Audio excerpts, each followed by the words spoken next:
बिस्मिल्लाहिर्रहमानिर्रहीम। अस्सलाम वालेकुम फोर क्लास। उम्मीद है कि आप सब खैरियत से होंगे। हम अपनी स्मार्ट मैथमेटिक्स की बुक का हम चैप्टर नंबर 11 ज्योमेट्री वाला पढ़ रहे हैं। उसमें एक टॉपिक एंगल जो है उसके बारे में हमने कुछ पढ़ा, कुछ बातें हमने सीखी। आज हमने एंगल्स के बारे में ही फर्दर कुछ पढ़ना है। ये बेसिक डेफिनेशंस है, ये बेसिक कॉन्सेप्ट्स है। ये सारी की सारी बातें अगर आप लोग यहां पर समझ जाओगे तो फर्दर नेक्स्ट क्लासेस में आपके लिए जो आगे आने वाले कॉन्सेप्ट्स होंगे वो सीखने को मुश्किल नहीं होंगे। लिहाजा इसको अच्छी तरह से देखिएगा, अच्छी तरह से समझिएगा, अच्छी तरह से सुनिएगा और सुनकर समझकर देखने के बाद आप लोग इसको साथ साथ नोट भी कीजिएगा, ताकि वो आप अपने नोट्स जो हैं वो खुद साथ साथ तैयार करते जाएं, ताकि वो जो आप लोगों ने तैयार किए होंगे उसको पढ़कर आपको याद करने में आसानी हो, समझने में आसानी हो और समझकर फिर आपको क्वेश्चन सॉल्व करने में और ज्यादा आसानी हो। सबसे पहले एंगल्स यानी कि एंगल के बारे में हमने कुछ पढ़ा था। एंगल की डेफिनेशन हमने क्या पढ़ी थी? Two rays. ये बात भी मैंने आपको बताई थी कि हमने जब ये चैप्टर स्टार्ट किया था तो वहां पर हमने लाइन सेगमेंट के बारे में पढ़ा था। लाइन सेगमेंट हमें कहां से मिली? पूरी एक लाइन जो थी जिसका ना ही स्टार्टिंग पॉइंट था और ना ही एंडिंग पॉइंट था, जो स्टार्ट कहां से हो रही है, एंड कहां से हो रही है, जिसकी हम लेंथ मेजर नहीं कर सकते, जिसको हम लाइन को कंप्लीटली ड्रा नहीं कर सकते, उसकी लेंथ हम फाइंड नहीं कर सकेंगे, उसकी मेजरमेंट नहीं कर सकते। वो हमारे पास एक लाइन होती थी जिसमें इन्फिनिट मैनी पॉइंट से मिलकर बनती थी। बहुत ज्यादा इन्फिनिट, अनकाउंटेबल, अनलिमिटेड पॉइंट से मिलकर जो बनती थी वो हमारे पास एक लाइन कहलाती थी। उसी का कुछ पोर्शन हमने उठा लिया जिसको हमने लाइन सेगमेंट का नाम दिया। हमने जब ये चैप्टर स्टार्ट किया तो लाइन सेगमेंट को ड्रा कैसे करना था, बाय यूजिंग स्केल हमने उसको ड्रा भी किया, उसको मेजर भी किया और डिफरेंट लेंथ की हमने जो लाइन सेगमेंट थी वो हमने फाइंड की और उसकी लेंथ भी फाइंड की और उनको ड्रा भी किया। फिर तीसरी जो चीज थी वो हमने कहा था कि एक रे है। रे जिसका स्टार्टिंग पॉइंट तो था लेकिन उसका एंडिंग पॉइंट नहीं था। कहां तक जाएगी ये तो नहीं पता था, लेकिन स्टार्ट कहां से हो रही है ये हमें वो बात पता थी उसकी, कि रे का जो स्टार्टिंग पॉइंट था वो मौजूद था लेकिन उसका एंडिंग पॉइंट नहीं है। हमने रेज को यूज करते हुए एंगल की डेफिनेशन पढ़ी। हमने कहा angle is formed by two rays starting from a common point. Simple सी बात थी, दो रेज थी जिनको एक ही पॉइंट से स्टार्ट करते थे, तब हमने कहा कि वो एंगल बनाएंगी। और जिस पॉइंट से वो स्टार्ट करते थी हमने कहा कि वो वर्टेक्स है। और जब वो एंगल बन जाता था, लाइक ये हमारे पास एक रेज थी, ये हमारी एक रे है, ये हमारे पास सेकंड रे है। जब हमने एक ही पॉइंट से इनको स्टार्ट किया दोनों को यहां से, तो ये हमारे पास एंगल बना। यहां पर ये हमारे पास एंगल है, ठीक है। तो ये वाला पॉइंट जो था जहां पे स्टार्ट हो रही थी, ये मैंने कहा था कि ये हमारे पास एक वर्टेक्स है, ठीक हो गया। और ये जो रेज थी मैंने कहा था कि ये हमारे पास इस एंगल के आर्म्स हैं। ये बातें पीछे आप लोग पढ़ चुके हो। आज हमने कुछ टाइप्स पढ़नी है एंगल की, काफी इंपॉर्टेंट भी हैं और इजी भी हैं, कोई मुश्किल नहीं है। आप इसको अच्छी तरह से समझिएगा। मैं आप लोगों को एक 4 क्वाड्रेंट सिस्टम बनाकर समझाऊंगा। 4 क्वाड्रेंट सिस्टम, 4 क्वाड्रेंट सिस्टम। ये 4 क्वाड्रेंट सिस्टम है क्या, इसको अच्छी तरह समझे। अगर आप लोग इस पूरे 4 क्वाड्रेंट सिस्टम को समझ जाओगे ना, तो मैं उम्मीद करूंगा कि आप लोग एंगल की जो टाइप्स होंगी उसको बहुत अच्छे तरीके से समझ जाओगे। उसके कॉन्सेप्ट्स जो होंगे वो आपके माइंड में बैठ जाएंगे। थोड़ी सी बात मुश्किल होगी, लेकिन अगर आप लोग समझ जाओगे, समझकर इसको याद करोगे तो फिर जरा भी मुश्किल नहीं होगी, फिर आपके लिए बहुत ही आसान होगी ये। कैसे? अब एंगल हमने स्टार्ट करना है, एंगल की टाइप्स पढ़नी है। टाइप्स ऑफ एंगल, टॉपिक हमारा क्या है? Types of angle. ये बेसिक तो एंगल हमारा टॉपिक था, लेकिन आगे उसकी हमने टाइप्स पढ़नी है। टाइप्स के लिए 4 क्वाड्रेंट सिस्टम की मैं बात कर रहा हूं। एक लाइन ये है, ठीक है, या रे कह ली। सेकंड रे बिल्कुल इसके पैरेलल है, ये देखिए बिल्कुल पैरेलल, दोनों लाइनें पैरेलल हैं। तो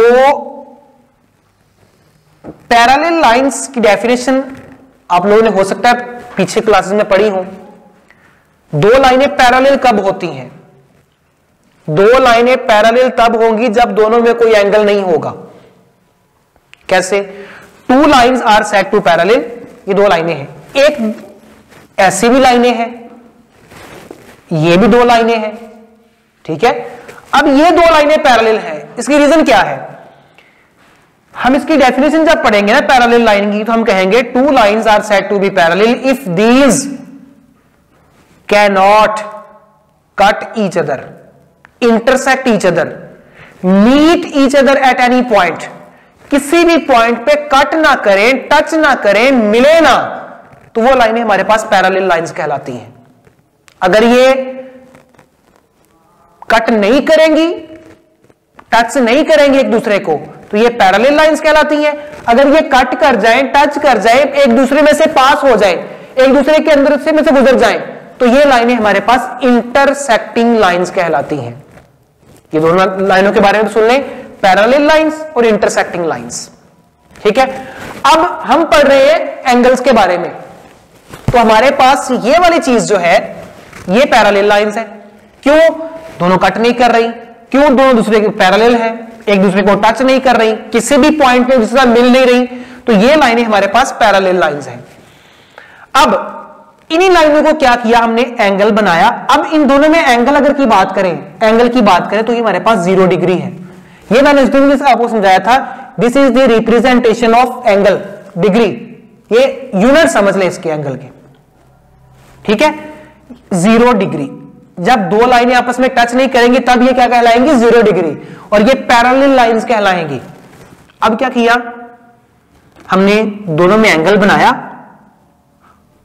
और थोड़ा सा एंगल बना दिया, ये लीजिए, दोनों मिल गई आपस में, एक वर्टेक्स बन गया, दोनों को एक पॉइंट से स्टार्ट कर दिया।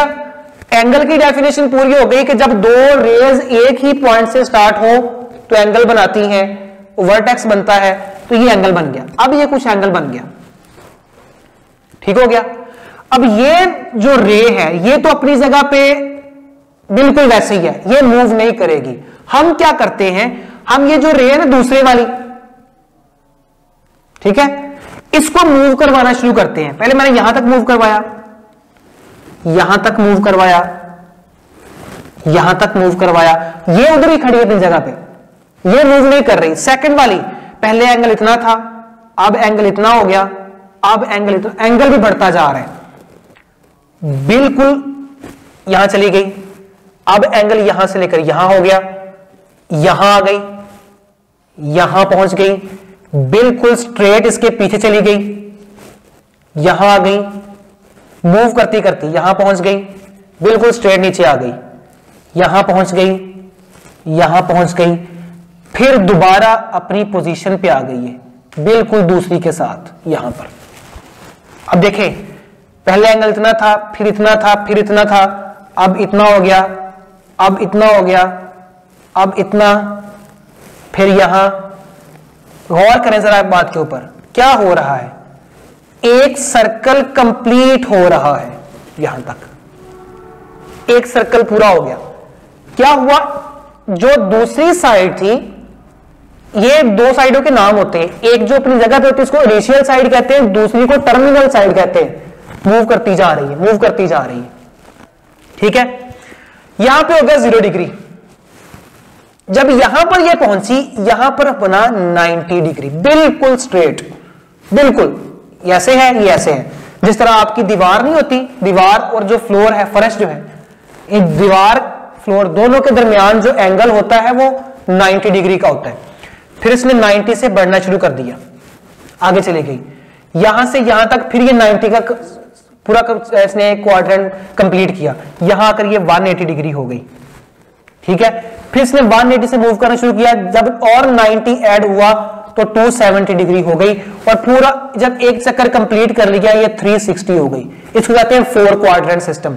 1 quadrant is equal to 90 degree, first quadrant, second quadrant, third quadrant, fourth quadrant. तो ये 90 प्लस 90, 180 प्लस 90, 270 प्लस 90, 360 डिग्री। हमारे पास 4 क्वाड्रेंट सिस्टम पूरे हुए और एक सर्कल बन गया। तब जाकर कहते हैं कि 1 सर्कल का जो एंगल होता है वो टोटल 360 डिग्री होता है, क्योंकि वो एक रेवोल्यूशन कंप्लीट कर लेता है, एक चक्कर कंप्लीट कर लेता है वो, ठीक है। अब मैंने इसकी टाइप्स अभी पढ़नी है एंगल की। अब अगर आप लोग ये समझ जाओगे तो आपके लिए टाइप्स को पढ़ना बहुत आसान होगा। यहां पर मैं एक नाम लिखता हूं, इसको इस तरह समझिएगा, यहां पर भी लिखूंगा, इसलिए इसको रेज कर रहा हूं, यहां पर भी लिखूंगा और यहां पर भी आ जाएंगे। ठीक है, यहां से लेकर यहां तक 90 डिग्री है, वन क्वाड्रेंट। अब इसमें जाहिर बात है 10 डिग्री भी आएगा, 15 भी आएगा, 20 भी आएगा, 25 भी आएगा, 50 भी आएगा, 35 भी आएगा, 45 भी आएगा, 60, 70, 80, 85, 86, 87, 89, 89.999, यानी ये फर्स्ट क्वाड्रेंट जो है, ये सेकंड क्वाड्रेंट जो है, ये थर्ड क्वाड्रेंट जो है, ये फोर्थ क्वाड्रेंट में है। एक एक क्वाड्रेंट 90 डिग्री का है, तो यहां से लेकर यहां तक 89 डिग्री। ये जितने एंगल्स होंगे, 10 डिग्री का हो, 30 का हो, 40 का हो, 50 का हो, 60 का हो, these are called the acute angles. ये एक टाइप आ गई। ये 0 डिग्री मैंने कहा था, ये पैरेलल, इसको क्या कह लें, parallel line angle, parallel line angle. 0 से बड़े और 90 से छोटे, these are called the acute angles. 90 degree पे पहुंच गए, ये वाला 90 डिग्री है, 90 degree, this is called the right angle, right angle. ये दूसरी तीसरी टाइप आ गई, एक parallel line angle, acute angle, right angle. फिर 90 से आगे बढ़ गए, सेकंड क्वाड्रेंट में पहुंच गए, 91, 92, 93, 94, 95, these are called the obtuse angle, obtuse angles. Okay, फिर जब ये 180 में पहुंची, this is called the straight line angle, straight angle कह लें इसको, स्ट्रेट एंगल। फिर जब ये 180 से आगे बढ़े, अब 180 से लेकर 360 तक ना ही 180 शामिल है, क्योंकि 180 का नाम तो स्ट्रेट एंगल है। 180 से आगे, greater than 180 and less than 360, these are called the reflexive, reflexive angles. और 360 degrees called the complete angle.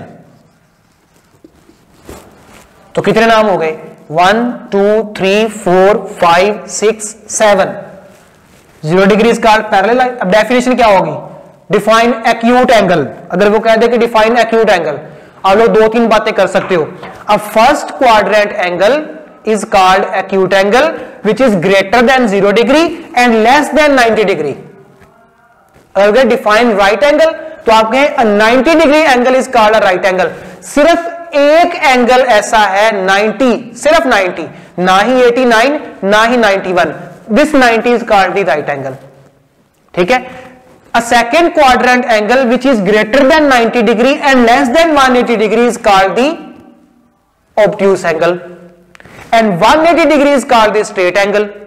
ठीक है, a third and fourth quadrant, तीसरे और चौथे क्वाड्रेंट वाले एंगल जो होंगे which are greater than 180 degree and less than 360 degree is called the reflexive angle and 360 degree is called the complete angle. ये जितनी टाइप्स मैंने यहां पे लिखी हुई हैं, acute, obtuse, reflexive, right, straight, parallel, complete, ये आपने क्या करना है, अच्छी तरह से जब आपने लेक्चर सुनना है तब आपने अपनी रफ कॉपी पकड़ लेनी है और उसके ऊपर जो जो डेफिनेशन मैंने जैसे जैसे बोली है वो सारी की सारी आप लोगों ने खुद अपनी कॉपियों के ऊपर लिखनी है। जैसे जैसे मैंने वर्ड्स बोले हैं बिल्कुल वैसे सुनकर इसको लिखोगे, समझकर लिखोगे, ड्रा करके लिखोगे तो आपके लिए ये आसानी होगी इसको याद करने की। अच्छी तरह से याद कर लोगे, माइंड में अच्छी तरह से कॉन्सेप्ट क्लियर हो जाएंगे। अदरवाइज इसको रट्टा लगाते रहोगे तो फिर आप लगाते ही रहोगे। ओके, तो ये सारी की सारी डेफिनेशन आपने अपनी नीड कॉपी के ऊपर सॉल्व भी कर लेनी है। अगर कहीं भी किसी बच्चे को कोई प्रॉब्लम हुई तो वो लाजमी हमें बताइएगा। अगर आप लोगों को समझ आ जाए तो लाजमी आप लोगों ने अपने जो इसके ऊपर कमेंट्स के अंदर लाजमी इसको बताना है कि आप लोगों को समझ आ गई है, ताकि पता चल जाए फिर फर्दर नेक्स्ट आपको जो पढ़ाऊंगा वो इससे रिलेटेड होगा। अगर ये आप लोगों को समझ नहीं आएगी तो अगले वाला भी समझ नहीं आएगा, अगर ये समझोगे तो अगले वाला आपके लिए बहुत आसान होगा। ओके, अल्लाह हाफिज।